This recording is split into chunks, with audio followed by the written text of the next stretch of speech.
7 dangerous hamster products sold in the pet store. Unfortunately, we live in a world where not everything stocked on the shelves is safe for us or our pets. Big corporations have one thing in mind, and that is profit, so it's important for us to properly educate ourselves on dangerous products so that we can avoid them and not harm us or our pets. Hamster cars and hamster balls.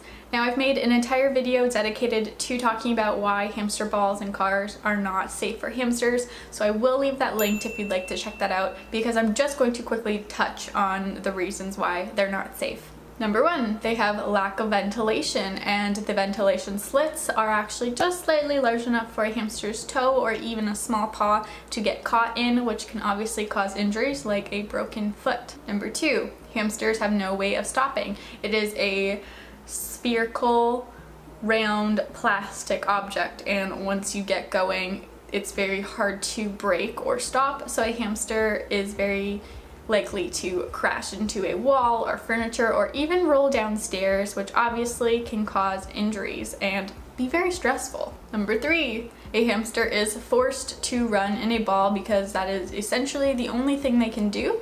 There is no way to tell if your hamster actually likes running in a hamster ball because it is spherical. Once again, if you take a step, anytime you take a step, you are going to end up rolling. So just because your hamster's running doesn't mean they like it. Number 4, it prevents a hamster from using any of their natural senses, such as hearing, sense of smell, and their whiskers, which they use a lot of the times to judge distance, which it's very hard to do any of these things when you're in a plastic contraption. Overall, it's a really stressful experience for your hamster, and there are plenty of safe ways you can get your hamster out and exercising, such as a homemade playpen. These can be very cheap and easy. You can also use a store-bought playpen, a dry bathtub or a shower with a closing door, or a hamster-proofed room in which they can safely free roam in. Wire and mesh wheels. Wire and mesh wheels are very dangerous for a hamster because they have such small paws and limbs. It's very easy for them to get caught in the mesh or the wire. Also, think about if you were to try to run on a wire-runged wheel. How difficult would that be to start going really fast and then accidentally slip and fall into one of the rungs? Not only would you probably get caught and go around a couple times, you may end up twisting your leg or something like that. Bumblefoot is another health issue that can be caused by wire and mesh wheels. Bumblefoot is when a hamster gets a wound on their paw, which is more likely to happen on a wire mesh wheel. They are a lot sharper and can very easily cause a cut. And this cut then proceeds to get infected, which causes a disgusting bubbling on the foot. And it's obviously very painful for your hamster because they have to walk on their foot. Many wire and mesh wheels also have a bar that goes across, and I firsthand have seen a hamster get its leg stuck in this bar and its back leg almost nearly got ripped off. So instead, opt for a safe, large, solid running surface, such as a Wodent wheel or a Silent Runner wheel. Both of these wheels are my all-time favorites, and they come in a variety of sizes, and they are very safe. Wet tail drops. These are drops to cure said wet tail. But what actually is wet tail? So on the back of the bottle, they claim that wet tail is a stress-induced disease. While this is partly true, and that stress does cause an animal to have a lowered immune system, therefore making it easier for bacteria and other things to harm them, wet tail isn't just caused by stress. Wet tail is a specific bacteria, Lawsonia intracellularis. I very much butchered that. And this is a bacteria that causes a thickening in the small intestine, which then proceeds to cause serious diarrhea, which is then called wet tail. Because when a hamster has pretty bad diarrhea, essentially their whole bottom becomes wet, including their tail, so that is why it's called wet tail. This bacteria is transmitted when a hamster ingests food or water that's been contaminated by the bacteria through poop. So if your hamster has been living at home for years, it's very unlikely for your hamster to have true wet tail because there's actually no way for them to come across this bacteria if they're living in your home, unless you've recently just brought home a new hamster. So your hamster is more likely to have just regular normal diarrhea or a bacteria that has very similar symptoms to true wet tail. So yes, a hamster who is stressed is more unlikely to be able to fight off these bacteria because their immune system is lowered. So the wet tail drops are actually more likely to cure regular diarrhea than they are to cure true wet tail.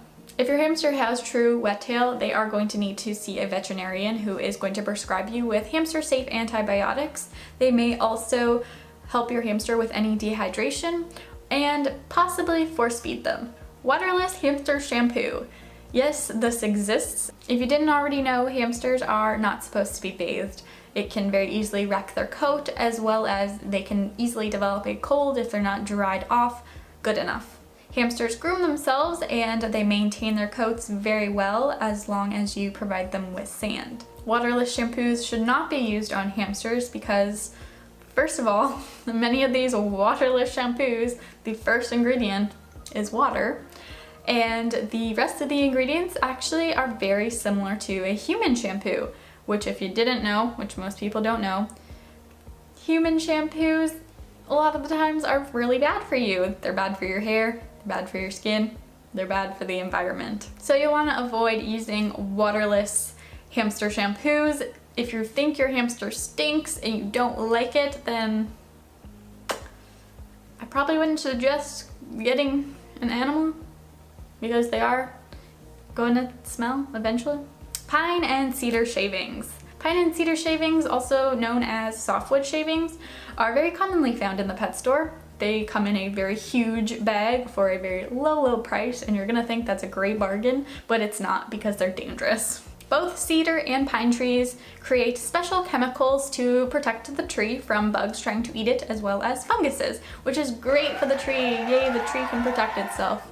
But it's not great for your animal who's going to have to live on it. Cedar produces glycolic acid, which is known to kill body cells, which if you didn't know, all the cells in your body are super important and you don't want them being killed off. Another thing is that it is an inhalation hazard to woodworkers. These are people who work around it, so that means they're only working around it for a certain amount of time, but it's still an inhalation hazard.